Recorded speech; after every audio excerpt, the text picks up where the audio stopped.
Hello? Hi, it's Mark Mehl from Dakota County. I'm returning your call. Right. I received your number from Teri Olson. I don't know if she's contacted you or talked to you at all about my concerns or. Yesterday, yeah. Okay. I guess my whole thing is, I guess I haven't got any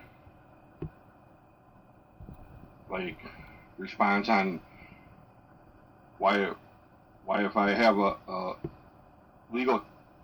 joint legal custody to a child, why I would never be informed or aware of my child living under the same roof as a sex offender. And I mean, as he still is on probation now, 25 years of probation as a sex offender, and has also been living on the same roof as my daughter for say the past 15 years.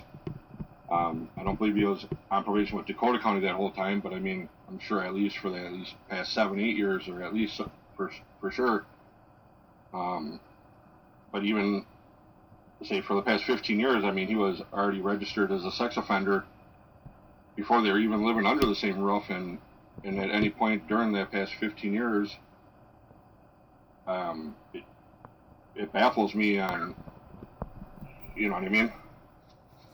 Well, yeah, I completely understand what you mean, and I get your point. I'm not sure of the chronology of how this played out, but our typical practice would be that if we are supervising somebody and they're involved with somebody with children and they have a contact restriction, that before we approve contact, we would reach out to all parties. So we would have talked to your ex and said, is your ex-husband involved? And we will need him to be okay with this for us to approve it. That would have been what typically happened, but it sounds like we're talking about a process that might have occurred 15 years ago. At that time, if we allowed it at that time, or I'm not sure who was supervising him at that time. Well, so it does sound like the ball was dropped at some point back in time. I know he was on probation probably through Scott County maybe before, but I know the Teri Olson, if you got a new probation officer and she's only been his probation officer for the past 5 years, 7 years, again, how come it was not even done then? You know what I mean? Because once we take over a case, and if there's been permissions granted, we continue on from that point. So that we don't investigate the case just because we take over supervision. In our communications with the prior jurisdiction, we would have gone through that, and they would have said, we've approved minor contact, we're allowing this, this, and this. We accept that as our starting point. Okay, was there anything ever done about it that I can get documentation on it to show that something was done and some investigation was done on it, or something was looked into it, and the reason why I was never notified or aware of it? Let me stop you for just a sec. Who is our client? Jeffrey Watne.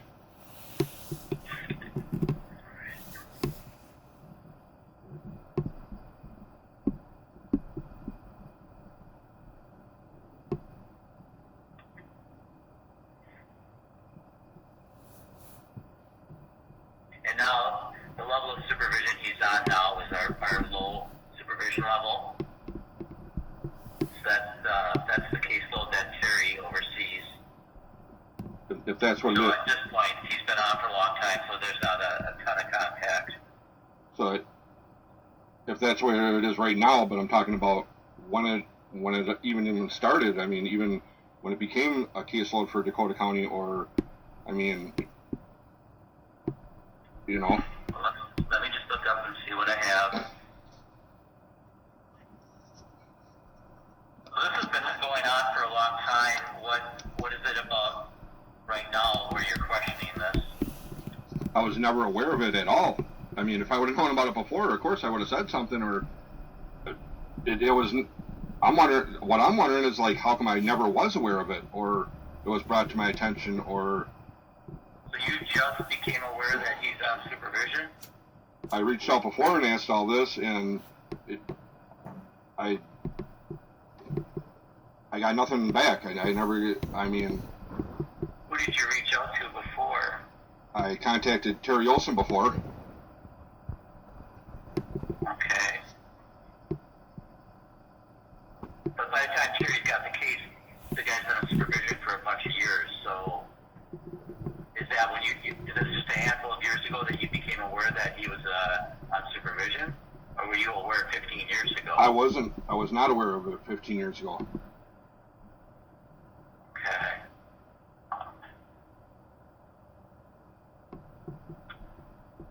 I'm still trying to pull up some information, so just bear with me here.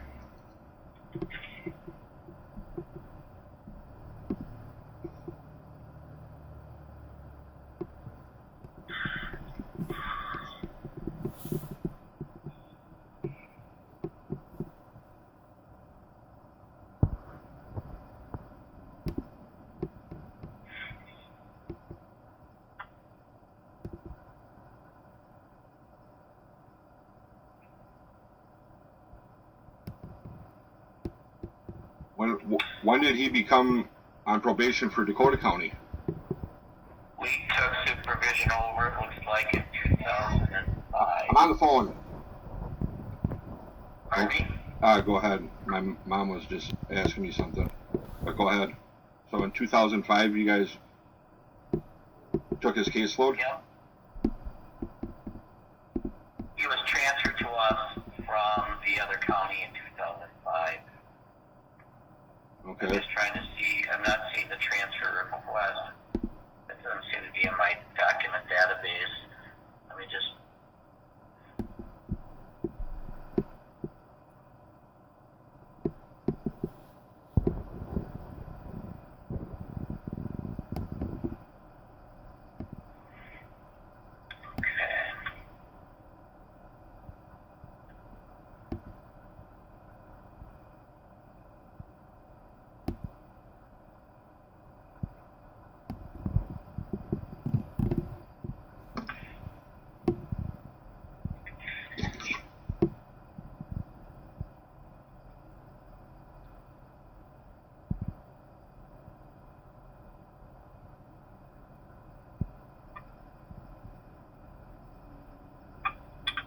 That, Yeah, so in February of 2005, we took supervision of the case over from Scott County.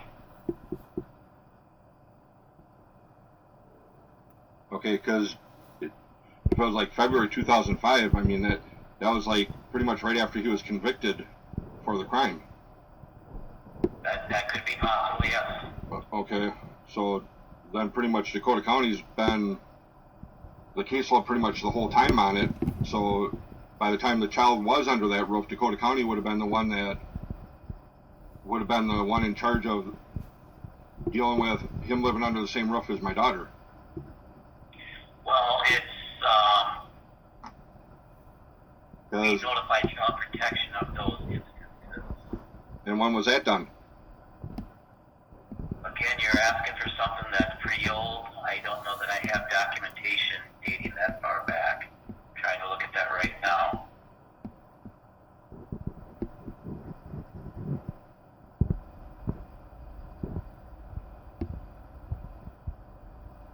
So he had a condition that was imposed by the court when he was sentenced, and he was sentenced on May 20th of 2004. So then it looks like we get the case almost a year later. And at that time, the condition on contact was no unsupervised contact with children under age 16, except as set up with human services to have time with own children.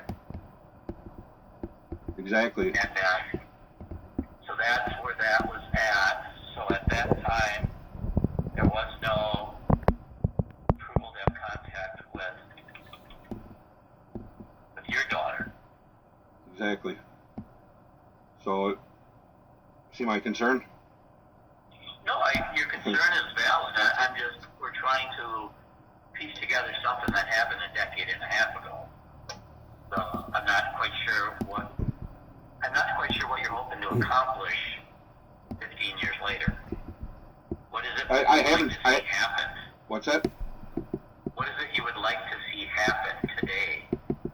Well, I'm wondering the reason why I haven't seen my daughter in like 17 years, and then I find out my daughter's been living under the same roof as a sex offender, and I was never aware of any of this. This would have been like a total big difference on everything when, I mean, literally, I filed papers so many times taking her to court just to see my own kid that the judge told me I couldn't even fill out papers or file them anymore until I wrote her a judge asking her permission to give permission to even file papers again. Literally, that's how many times, like it well, so I don't that kind of changes my position. If you were not involved, you didn't have, so you weren't even seeing your daughter at the time this guy was sentenced. I had joint legal custody of my daughter, and I had court-ordered visitation with my daughter, and not one time did she bring my daughter, and I constantly, like, filed papers on trying to get her to even force her or even to put someone in the middle to pick my kid up and bring her in. And the courts just, like, disregarded anything I was doing every time, literally, and...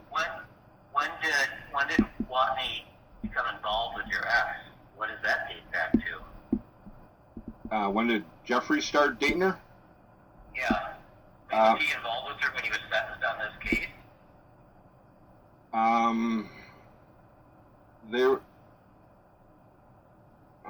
I believe so. My daughter was born in 2003, and I mean, I had my daughter all the time. Me and my ex, we were together, and we kind of weren't getting along. And I moved out, and I told her I can't move back in with her unless we got along. And if we can get along apart, then whatever. And then she started seeing him, and next thing you know, I get child support papers in the mail. She's come back from the day she's born. I'm not gonna let you see her unless you give me more money. And then after that, I had to go through the court, and you know what I mean? I haven't seen my daughter one time. They never forced her to do anything. And now it's like,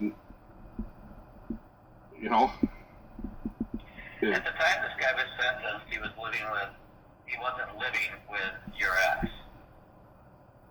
The information I have. Okay. So I don't know when that happened. When they were living together? When they moved in together, when this would have become an issue for us. Well, if he was on... Where does your ex live? In Dakota County, and always has. What city are we talking? South.St.Paul, but now lives in Burnsville. So okay. he moved in with her and with my kid while he was on probation in Dakota County. And if they moved in together and he's on probation, they should have been aware of it right there at that time. Yep, I agree with that. I think it was a miss that they didn't reach out to you, but I'm thinking that so your ex's name is what? Christina. So if Christina doesn't tell the PO, I have an ex-husband involved in this, they may have just not pursued it any further. If she said, I'm not involved with the dad, he's not part of the picture, blah, blah, blah, that may be where the miss happened. But they can't just take her word for it when there's a minor child and a sex offender that did. I'm sure they'd have to check and see what's the legal status on the kid. Does he have joint custody or joint physical custody you know what I mean? We don't have access to those records. What we do to look at that is we file a mandated report with child protection, and then they get back to us on if there's any concerns with him being in the same home. Okay. And then at some point, we gave him approval to be in that home with your minor daughter, and I'm not seeing the specifics of that. That would take a lot of digging to get to. Okay, yeah, I mean, I'd like to at least get something in writing or showing that there was something done, and... I'm not sure. Again, it gets back to, you want something in writing for what purpose? Would What are you trying to accomplish? So what you're saying is there's not something that I can get in writing because it was never done then, is what you're pretty much saying. I'm saying I think there was a miss because there's not nothing in writing, correct? Well, I don't know that. I haven't looked at throughout the whole case. Okay, so I would like to get something in writing if it's there, and if there's not nothing in writing, there was never child protection, investigation on it. I would like to know if there was one or if there wasn't one, and if there was, I would like a copy of it. Yeah, I don't know that we can give you copies of child protection reports. I got joint legal custody, and I've already filled out the papers and sent them in to do that part. That's not a privacy issue for us. That's not something we share. We wouldn't share it with your ex either. Right, but what I'm it's telling you. It's not a document you would have access to. Either of you would have access to. You don't have access to documents on your own kid? Is that what you're telling me, or I don't understand? I'm telling you that if we had to file a mandated report with child protection, that's a report that you would not have access to, correct? Why would I not? If it's my child. It's not a civil matter. It's a correctional matter that we're completing a mandated report. So you commit a report on my child that I got joint legal custody on, and you're telling me I don't have access to that? I can refer you to child protection, and you can talk with them about the investigation. I've already talked to them about it. And what did they say? Well, if they get the report and they did an investigation, that's their determination. I'd refer you back to them. Right. So was there one done?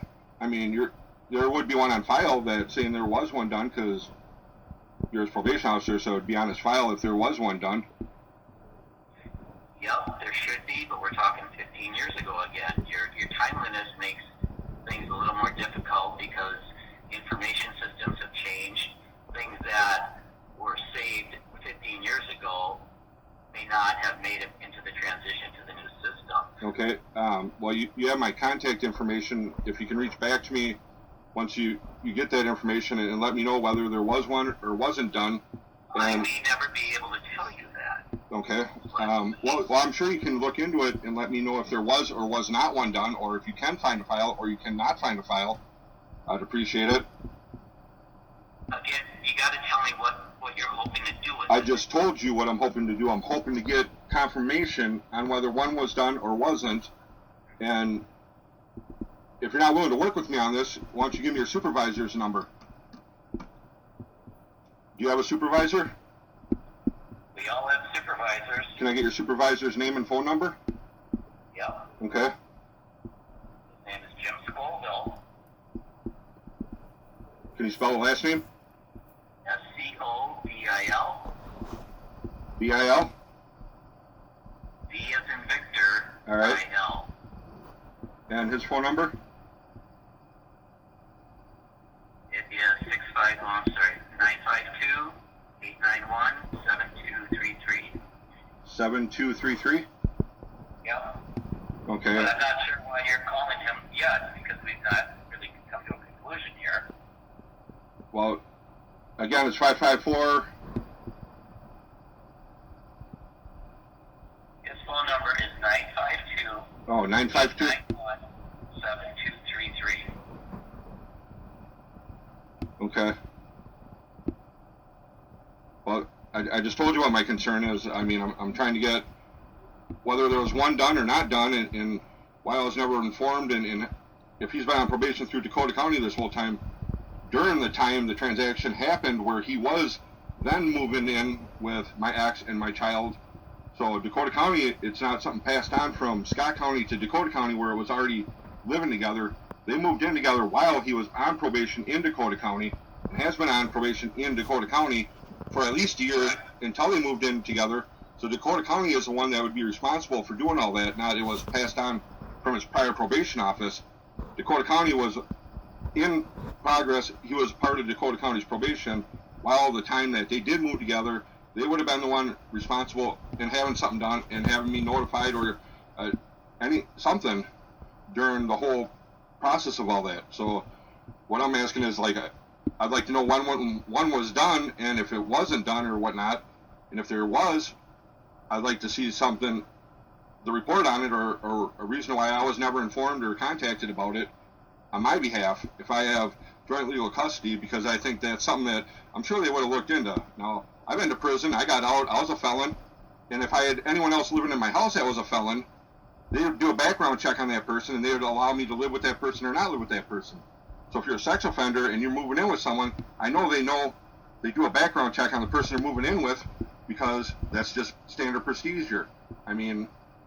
Well, no, you're not correct about that, but well, we don't do background checks on people who are not on supervision just because someone's going to live with them. Where this you are correct is if we approved this guy to move in with your ex, and there was a minor child in the home, and he had minor contact restrictions, then yes, then there are practices that and protocols we follow. Exactly, and you just told me that he was not supposed to be around any child under 16 unless supervised. If he's not supposed to be... You can't put words in my mouth. What I told you is he had a restriction from minors except for his own children. So he could be not around his own children, but other kids that are under 16, and it's okay? If they don't trust... I don't know where you get the age 16. I told you he had a restriction from minors. Restriction, that's right. So he's got a restriction from minors. My daughter was a minor. Anyone under the age of 18 is a minor. Right, okay. I don't know where you're getting 16 from. Okay, my daughter's under 18, she's a minor, and he's got restrictions from being around them because my daughter was a minor. Yep. Why wasn't something done?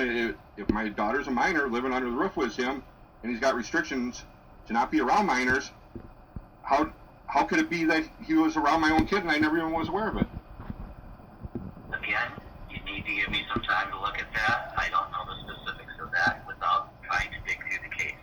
Well, exactly. That's the information I would kind of like to get. Like I said, you have my contact information. If you could reach back to me about it, I'd appreciate it.